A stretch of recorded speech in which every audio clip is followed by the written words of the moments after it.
Now, some news from the world over. The Trump administration is elevating America's concern for religious freedom abroad. Secretary of State Mike Pompeo released his department's latest report on international religious freedom this week. Pompeo announced that the United States will host the first ever ministerial to advance religious freedom in July. I look forward to hosting my counterparts from like-minded governments, as well as representatives of international organizations, religious communities, and civil society, to reaffirm our commitment to religious freedom as a universal human right. The State Department report highlighted the plight of the Rohingya and the Kachin people in Myanmar. Over 1,300 religious freedom violations in North Korea, as well as continuing problems in China, Saudi Arabia, Pakistan, Russia, and elsewhere. Ambassador at Large for International Religious Freedom, Sam Brownback, will join me on the show in July to discuss the first ever ministerial to advance religious freedom. And Catholic interests in Nigeria continue to be the target of the country's predominantly Muslim herdsmen. On Sunday, a seminary priest was beaten, shot, and wounded by members of the Fulani militia. They were fighting over seminary-owned land that the herdsmen were using to graze their cattle. According to reports, the original intent of the militants was to execute the priest, but after one of the militia objected, the priest was beaten and shot in the leg as a warning. In April, the Fulani shot and killed 19, including 2 priests, during a morning mass. President Trump addressed his concerns over the slaying in a recent White House meeting with the president of Nigeria. And Belgian prosecutors said Wednesday that this week's attack in Liege, which left 3 dead, is being considered an act of terrorism. The investigation now centers on whether the assailant acted alone. Benjamin Herman killed 2 female police officers by stabbing them from behind, stealing their weapons, then shooting them. He also killed a passerby in a car before a shootout with police. Witnesses said the attacker shouted Allahu Akbar, the Arabic phrase for God is great. Authorities noted that the attack resembled Islamic State calls to attack police with knives and steal their weapons.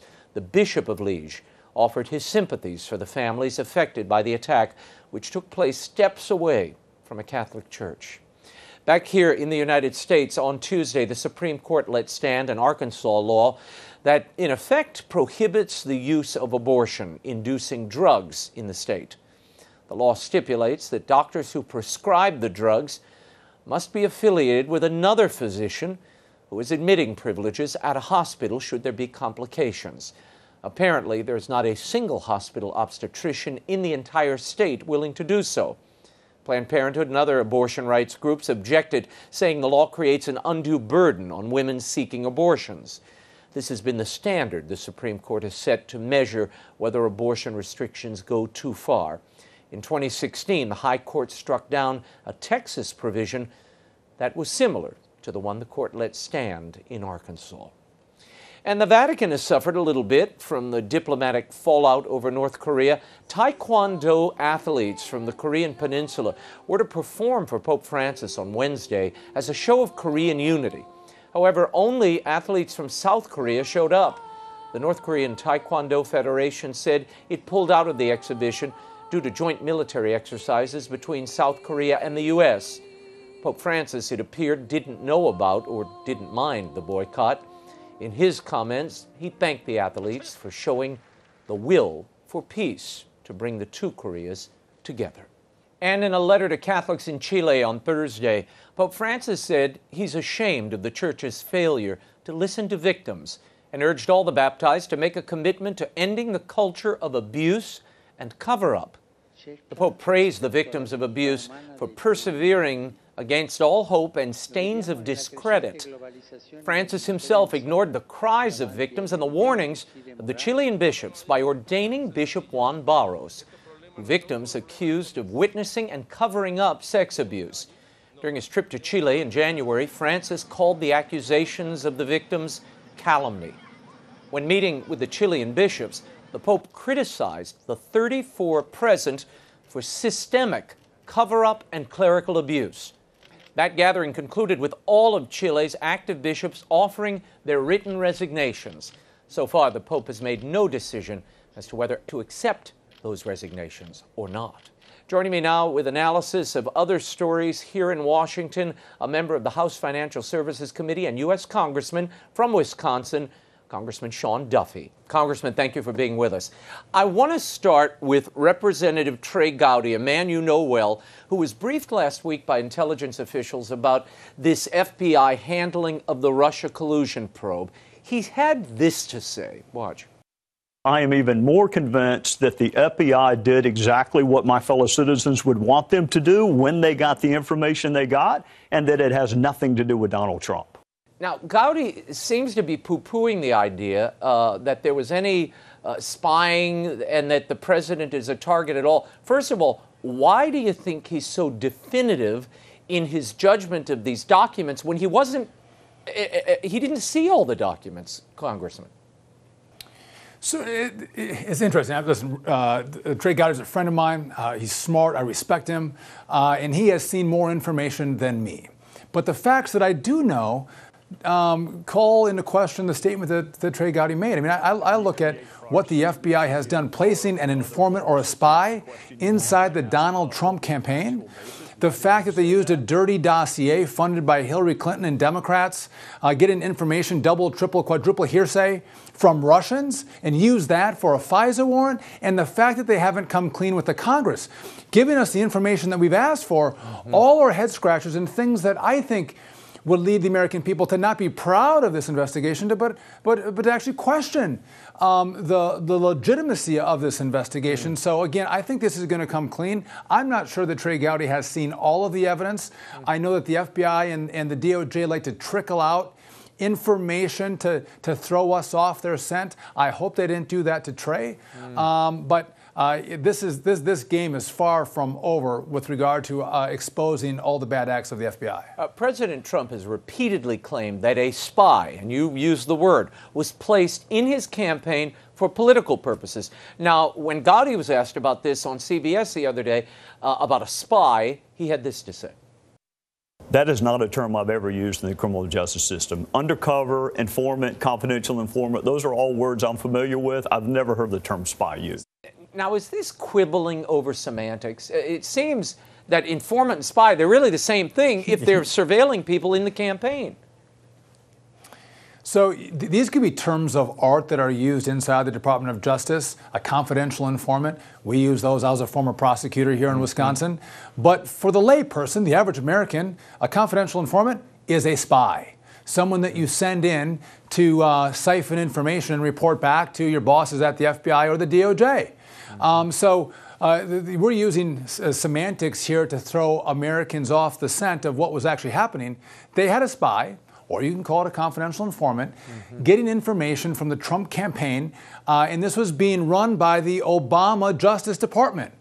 So you have one we have one party of the president spying on a candidate of the other party. This is absolutely outrageous, Raymond, that this took place. And by the way, if you had a concern that the Russians were trying to infiltrate the Trump campaign, all you have to do is call up Donald Trump and say, Mr. Trump, we got a concern about what the Russians are doing here. We got to snuff this out and let's work together on this issue. They never told Donald Trump. They put an informant inside. And I think it wasn't really about the Russians. This was about getting intelligence about the Trump campaign and the strategy of the Trump campaign. It wasn't about Russians, because if you looked at what Barack Obama was saying publicly during this time, he said there's no concern for the authenticity of our American elections. It's too decentralized. You can't hack it. You can't influence it. But then at the same time, he's spying on President Trump. I think it was to get political dirt and political information for the Clinton campaign. Do you think this Inspector General report that could be coming out any minute will confirm what you just said, or do you think it will be similarly murky? So I don't know what's in the report. I do know how these investigations work by the IG, and they give the reports to those who you are reporting on. So the heads of the agency. So the head of the FBI and the head of the DOJ have seen the report. They have the ability to push back or ask for changes or tweaks. And that's why you even saw some of the leaks come out from the DOJ and the FBI to, I believe it was the New York Times, letting everybody know that there was a spy or a confidential informant inside the Trump campaign because they knew that it was going to be in this report, Raymond. Mm-hmm. And so I don't know how many other salacious issues and material are going to be in the report, but I don't think that the IG report is the end of this investigation. I think the DOJ and the FBI should have an independent counsel look at not only the Hillary Clinton email scandal, but also the Trump investigation, and make sure every I was dotted, every T was crossed, and we followed the law and our standards, because this smells really bad. And if we're going to have confidence in the DOJ and the FBI, we got to know that things were done correctly, and if not, we're cleaning house with the bad actors. I want to move ahead to a bill very important, I know, to members of this audience. The president signed it this week. It was called the Right to Try bill, which allows terminally ill patients to try drugs and treatments not yet approved by the FDA. Here's what the president said during the signing ceremony. With the Right to Try law I'm signing today, patients with life-threatening illnesses will finally have access to experimental treatments that could improve or even cure their conditions. These are experimental treatments and products that have shown great promise, and we weren't able to use them before. Now we can use them. Sean, you were a supporter of this bill. I'm surprised, frankly, that you didn't have more bipartisan support. I think it was something like 22 Democrats or something supported this bill. Why wouldn't they support something that makes common sense? Because this was a bill that was brought out by Senator Ron Johnson from the great state of Wisconsin. The president supported it, and when you have that kind of dynamic, even though it's good legislation, oftentimes we find Democrats, being more concerned about being part of the resist movement and not supporting good legislation. I mean, we're lifers. We believe in life from conception, but also you have someone who's sick in your family or your friend or you yourself. You want to do all you can to preserve life. And if there's access to treatments that can save you, let's give people a choice. Yep. Let's let free will work. And if you want to take advantage, and you want to make sure you have good information on the drugs you might try, but let people choose for themselves if they want to take experimental drugs, or if they go, you know what, that's not for me. Now, but again, if you can save someone's life by new drugs that aren't quite yet to market, it's a great thing. Now, critics of this bill say it really doesn't change the existing law, and that it only means that a patient can try to obtain the drug or treatment without any guarantee of receiving it, since a given company won't be obliged to provide the medication or treatment. Is that a flaw here? Well, you know what? I think you want to make sure that you're a right fit for the drug.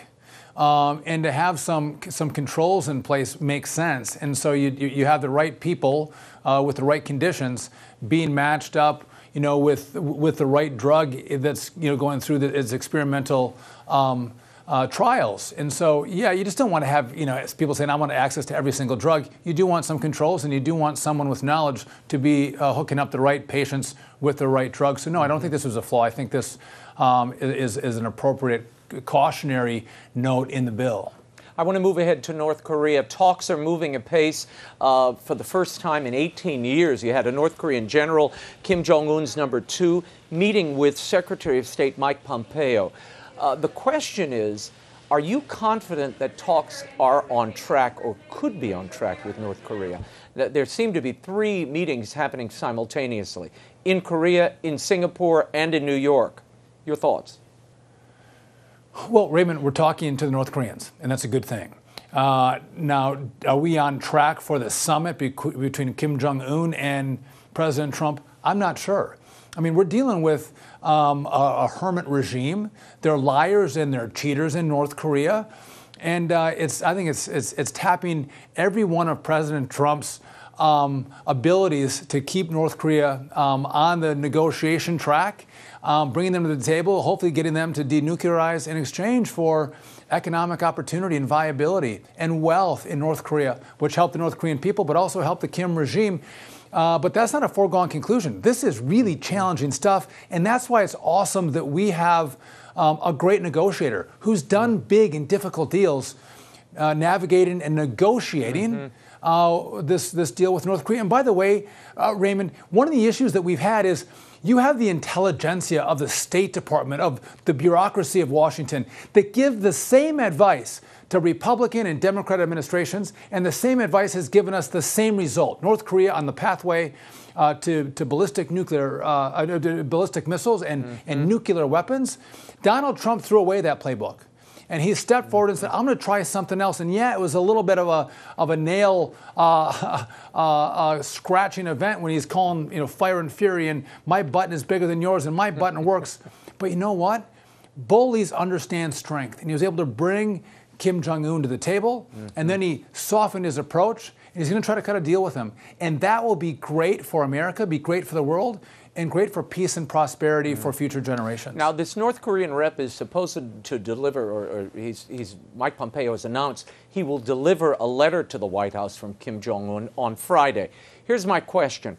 Are we now really negotiating, since the North Koreans took such umbrage at the idea of totally denuclearizing the regime, are we now really negotiating monitoring and greater surveillance of their nuclear operation? The CIA says it could take 15 years to disarm the North Koreans.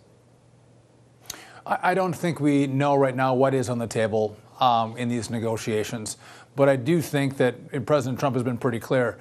The threshold line we want to cross is denuclearization. And one of the problems we have right now is the Chinese could be nefariously playing in a deal that President Trump could reach with North Korea. And now we have the Russians sending in one of their foreign ministers, inviting Kim Jong-un to Moscow. The Russians are at play here as well. And I think what's going on is, I think the world sees that if Donald Trump is able to cut a good deal for the world with North Korea, his stock goes up. He's that much more powerful, not just negotiating with North Korea, but also negotiating trade deals with places like China and Europe. And so I don't think that the Chinese and the Russians necessarily want to see President Trump get a win here, even though it's a win for the world, because they see a powerful President Trump as a powerful America. And when we have a powerful America, we're going to do better for the American people, our American manufacturers, and our American workers and families. Congressman Duffy, you're a wonderful TV guy in your background, and you made a beautiful transition from what we were talking about to the final topic, which is trade. We have the story happening today that these tariffs that the president had threatened on steel, on aluminum, a 25% tariff on steel, he's imposing that on the Chinese, and that will strike our U.S. allies, in the European Union particularly. He says he's going forward with this. Could this start a trade war? Are we about to see heavy tariffs placed on Harley-Davidson and Jack Daniels and American iconic companies selling their wares abroad? Here's the deal, Raymond. We're in a trade war right now. So the American market, for the most part, is open. So China and Europe, they can produce and manufacture goods and sell them freely into the United States. Now, when our manufacturers and producers make goods and we try to sell them into China or into Europe, oftentimes there's barriers, there's tariffs, and there's taxes on American products. This is unfair.